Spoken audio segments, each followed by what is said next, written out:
Here's some shocking news for you. The world of nutrition is full of myths and misinformation. Mind-blowing stuff, I know. So in this video, I'm gonna look at 5 nutrition myths that people still believe and debunk them. And I'm gonna try to cover some myths that aren't still that well known. So let's start right away.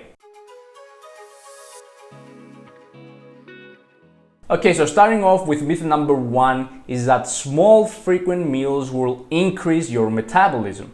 Or to be more specific, that small frequent meals will prevent your metabolism from dropping. Now there is a myth that almost everyone bought into back in the day. Even health professionals to this day still recommend to most people to consume 5 to 6 small meals a day. The reasoning behind this myth is that if you don't consume any food for, let's say, around 3 to 4 hours, then your body will go into the so-called starvation mode. Starvation mode is a hypothetical state that your body gets into when it thinks that there is a food shortage. Your body will decrease metabolism, trying to conserve energy, thus making fat loss more difficult. So first of all, is starvation mode even a thing? We do indeed observe a decrease in metabolism in people that restrict their calories chronically. Looking at it from an evolutionary standpoint, our body needs to be very adaptive. Our body does in fact have the ability to decrease metabolism to meet a perceived food shortage or a calorie restriction. But here's the thing, there is absolutely no evidence that a minuscule time frame like 3 to 4 hours is enough to cause any significant metabolic change to our bodies. In fact, there's evidence to prove that abstaining from food for even up to 24 hours doesn't actually produce any metabolic response from our bodies. Plus, there are numerous more studies that simply prove that small frequent meals don't necessarily increase metabolism compared to big infrequent meals. Not to mention the huge success and popularity of intermittent fasting when it comes to losing weight. And I made a video about intermittent fasting and its benefits, which you can check using a card that's going to show up on the screen at any time now. So all in all, it doesn't really look like small frequent meals increase metabolism or even prevent it from dropping. Now that's not to say that small frequent meals don't provide any benefits when it comes to nutrition, just that they don't provide any metabolic benefits. Okay, so myth number 2 is that you can't build muscle and lose fat at the same time. And this comes from the erroneous view that building muscle and losing fat are 2 sides of the same coin, whereas in fact they are 2 separate, completely different procedures. Losing fat is more or less achieved by decreasing calorie intake or increasing calorie expenditure, or a combination of the 2. You need to eat less calories than you burn in order to lose fat, i.e. being in a calorie deficit. However, you do not actually have to eat more calories than you burn in order to build muscle. There are 2 prerequisites in order to build muscle mass. The first is that you actually provide the sufficient stimuli, i.e. your training. And the second prerequisite is that you actually consume more protein than what you already use up. Muscles are primarily made up of water,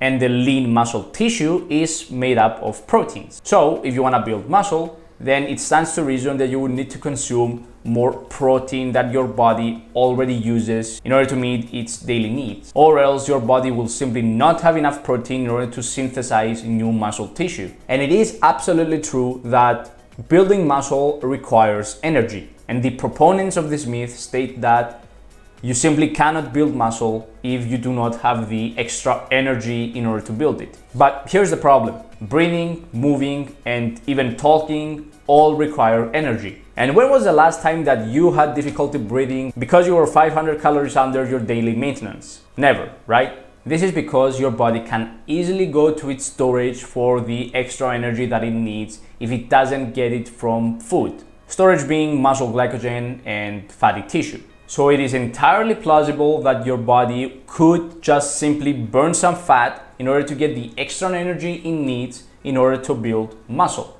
Granted that you provided enough stimulus and the protein that is necessary. The question isn't whether or not your body can physically build muscle and lose fat at the same time, because it can. The question is whether or not it will do that. The leaner you are, the harder it is to lose fat. Additionally, the more muscular you are, the harder it is to build new muscle. So a person that is overweight and hasn't built a lot of muscle yet is very likely to be able to burn fat and build muscle at the same time. A muscular, lean person that is also a veteran in weightlifting is probably gonna have a very hard time building muscle and losing fat at the same time. So for that person, it would be much more practical to follow the traditional bulking and cutting phases. But just because some people can't practically build muscle and lose fat at the same time, doesn't mean that it's physically impossible for everyone. Continuing with myth number 3 is that sugar causes diabetes. So to understand why this statement isn't necessarily correct, we need to understand what diabetes actually is. Diabetes is not simply having an elevated blood glucose. Every healthy human is going to experience an increase in blood glucose right after a meal. This is perfectly normal. Diabetes is a condition in which insulin, which is the hormone that is responsible for transferring the glucose in our blood to our tissues, is either A, not synthesized in enough quantities or at all, or B, is for some reason rejected by our body tissues, which causes our blood glucose to remain elevated chronically, which will cause problems if not regulated. And notice how the problem lies with insulin, not blood sugar itself. Now, it's absolutely true that people that do suffer from diabetes should monitor their simple sugar intake, but that doesn't mean that sugar was the thing that caused the diabetes in the first place. There's no evidence that points out that eating a lot of sugar specifically is going to cause a problem in insulin secretion or insulin sensitivity, which are the causes of diabetes. And what you need to understand is that diabetes is a chronic disease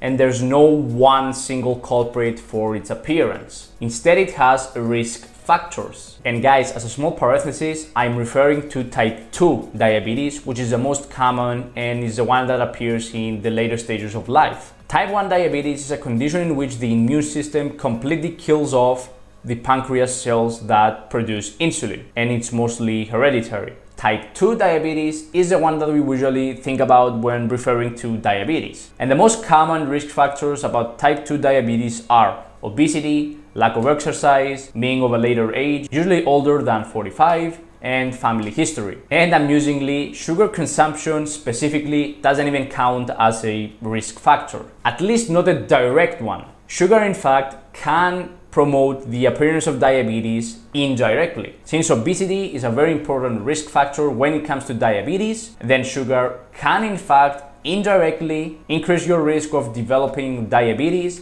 because as we all know, sugary foods like sugary beverages and sweets can easily increase your calorie intake, which in turn is going to promote obesity, which in turn is a very powerful risk factor when talking about diabetes. But sugar as a standalone factor doesn't necessarily increase your risk of developing diabetes. If you want to minimize your risk, then maintain a healthy weight, exercise, and find a magic elixir that will keep you under 45 years old. Okay, so myth number 4 is that fruit sugar or fructose is better for you than table sugar or sucrose. And the reasoning behind this myth is simple. Fruits are better for you than sweets, so naturally the sugar in the fruits should be better for you as well, which is false. A banana is indeed better for you than a chocolate bar, even though both of which are high in sugar. But the reason why the banana is healthier is because it's A, lower in overall calories,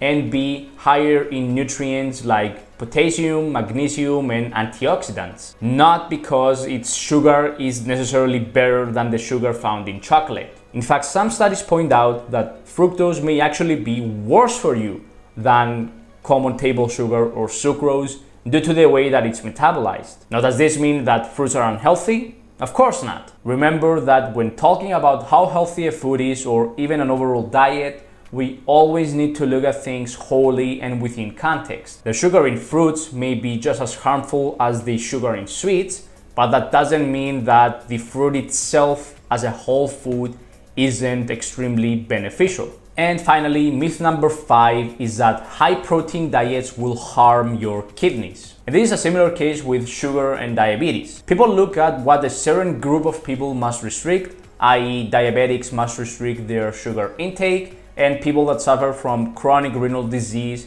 need to monitor their protein intake and assume that that specific thing was the reason why they got the disease in the first place. But in reality, chronic renal disease is similar to diabetes, a chronic disease that is caused by a lot of risk factors. Many people believe that it's possible to overload your kidneys with so much protein that they won't be able to effectively process it all, causing damage to them. And while I'm not saying that this is impossible, the level at which this might happen is certainly much higher than many people will lead you to believe. There is ample evidence that typical high protein diets, i.e. over 2 grams of protein per kilogram of body weight, are well within a healthy range and will not cause any sort of problems with your kidneys, assuming that you don't already have a pre-existing kidney condition. And actually, the level at which protein needs to be consumed chronically in order to cause any sort of kidney problems is probably much higher than that. And while the people that already suffer from a pre-existing kidney condition should definitely monitor their protein intake and restrict it, this is because their kidneys have already received some damage and cannot process the protein effectively. But this doesn't mean that a healthy person is going to develop a kidney disease from eating a lot of protein. In any case, those were 5 nutrition myths debunked. What are your thoughts about them? Make sure to leave them down in the comments. If you like the video and learned something new, then ratings are very appreciated. Also, feel free to subscribe and hit the notification bell for more content just like this. Thank you for watching the video. I'll see you in the next one.